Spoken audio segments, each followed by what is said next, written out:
Hey gamers, it's me, Stan Lee. Make sure you subscribe to the Black Hokage if you're a true believer. Anyway, watch this sick magic trick. Dark Magician, Dark Magic Attack.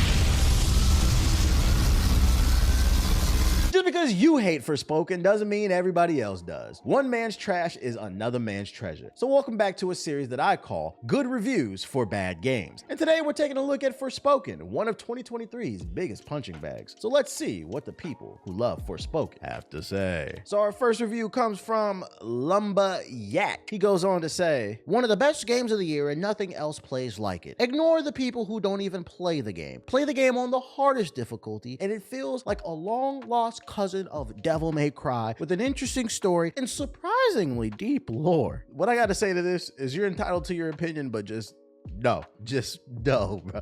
Long lost cousin of Devil May Cry? What is that, like third, fourth, fifth, sixth on your mother's side? Nah, bro. I feel like he only compared this to Devil May Cry is because like at the end of every fight, like it grades like your fight, but like the combat's not as deep as Devil May Cry. And I like the combat, but come on, bro. Cut it out. Last three letters says 11 out of 10, best refund simulator 2023. So as you can see, they refunded it and that's why they recommended it. Just something to pick up and refund for the hell of it. And 1,900 people found this review helpful. Matter of fact, I found that review helpful. Let me go ahead and, oh no, I don't want it. This costs money, fuck that. Now, our next review comes from, I think, is that like a Harry Potter insignia or some shit? I don't know, Harry Potter insignia. I ain't gonna read all this shit because we don't need to. Just read the goddamn summary. It gives the gameplay a 9 out of 10. I'd give it like a 7, 8. Like it was fun. Story, 4 out of 10, that's fair. Graphics, 6 out of 10. I'd give it like a 7. Performance, 4 out of 10. I played on PlayStation, I didn't have any issues. And then audio and music, a 5 out of 10. But overall, he gives it a 6 out of 10. I think this was a very fair assessment. I think the reviews for this game from all the professional critics were a little bit too hard on it. Actually, it wasn't even the professional critics, it was more like YouTubers. You know, once YouTubers, the thing I hate about YouTube is once YouTubers find that something brings in views, oh, if I hate on this, it'll bring in traction to my channel, they all jump on it and there's like no critical thinking. This is not, Forspoken's not one of the worst games that I've ever played. And I think this is a very fair review. And he goes super in depth. I'm not gonna read any of this shit, but he goes super in depth if you want to check this one out. I think this man's got like, goddamn, shout out to you, bro. Professional Steam reviewer. All right, so this has got to be one of the best reviews that I've seen on the game. And Haraya says he recommends it because sure, the main character is cringe,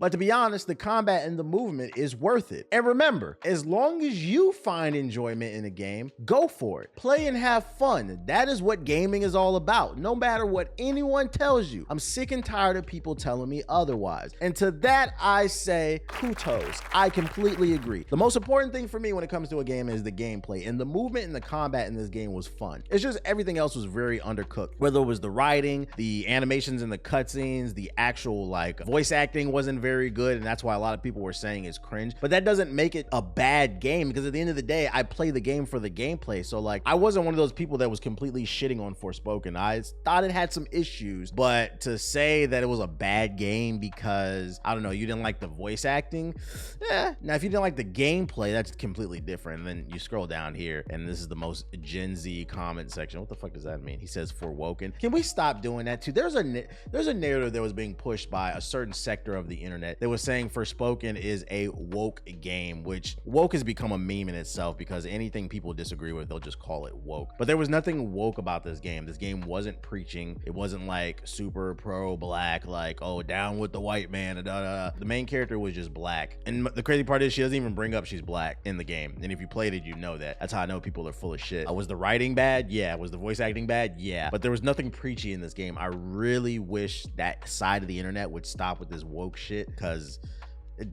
shut the fuck up, bro. So I scrolled a little bit further down in the comment section. I seen Deadly Bud say, bro, you got 1.8 hours on the game. Shut up. So now I scrolled back up and I noticed he recommended the game, but he only has 3 hours on the record. Yeah, I'm not gonna lie. I call cap. You can't sit here and be and this is coming from somebody who thought the game was okay, but you can't recommend the game and tell people you love the combat and the movement system, and then you got 3 hours on the game. You didn't even beat it. I gotta go with Deadly Buds on this, man. Shut up, bro. It wasn't that fun because you didn't even beat the game, dog. So our next review comes from Vincent, and he recommends the game. Reason being, in his review, he says, anime girl. If anybody knows what that means, anime girl, let me know in the comment section below, because I am lost about what the hell his waifu means when it comes to Forspoken. This one comes from Harkatone, and I thought this was actually a very helpful review. He's got 60 hours on the game. He recommends it, and he says, play the demo. If you like it, it means this game is for you. And that's not always the case with every demo, because a demo is just a demonstration. Often what's in that demo, there's a whole lot more in the game, so you don't 100% know what you're gonna get. But for the Forspoken demo, I think it speaks well for the game, because the demo is like 30 minutes long, and pretty much what you do in there, it's a good foundation. If you like the demo, a lot of what the demo has to offer in terms of the combat and the parkour, you're gonna get it out of the demo. So if you like that and you want a bigger helping of it, get the game. You get more magic abilities, but in terms of the parkour system and the basics of the combat, I actually think the demo does a great job of selling. So try the demo, it's free if you want to check out Forspoken. Next review comes from Zinni. They recommend the game. They say it's extremely fun. The combat is great. Everyone parroting the cringe line would be celebrating it if it was Dante or Nathan Drake making those one-liners. I completely disagree with that. The writing in this game is that bad. It doesn't matter who you put it on.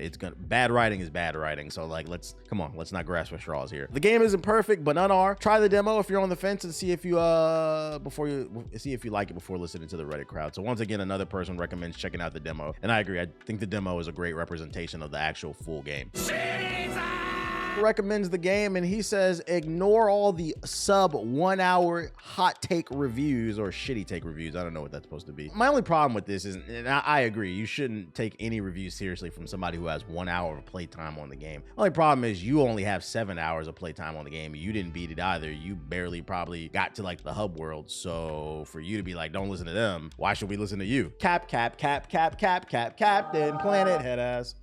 Cap. Sa Justine says that I love exploring and collecting, and that's why they recommended it. And you know what? I'm not gonna call cap on this review because they have over 100 hours on the game. And they're right. If you like exploring and collecting, like if you liked Crackdown where there was like orbs all over the city and you had to jump, and every time you collected an orb you got a little bit stronger, that's in this game. There are orbs hidden all throughout the world of Forspoken, and every time you collect one you get a little bit stronger and you can put it towards your skill tree. I personally had a lot of fun doing that too. I just like jumping around and flipping and dipping. So if you like exploring and collecting, you're gonna like Forspoken. 100% agree with this review. So as you can see, some people love Forspoken, and that's okay. One man's trash is another man's treasure. Some of y'all seriously got to chill out with some of y'all opinions and attacking people. There's no reason to even kick Forspoken because it's already down. Instead, let's turn our attention to the internet's latest punching bag, Redfall. Yeah, I did a video on that game. I know most of you guys hate it, but some people did like it. So if you want to see my funny ass video on all the good reviews for this bad game known as Redfall, click the card right here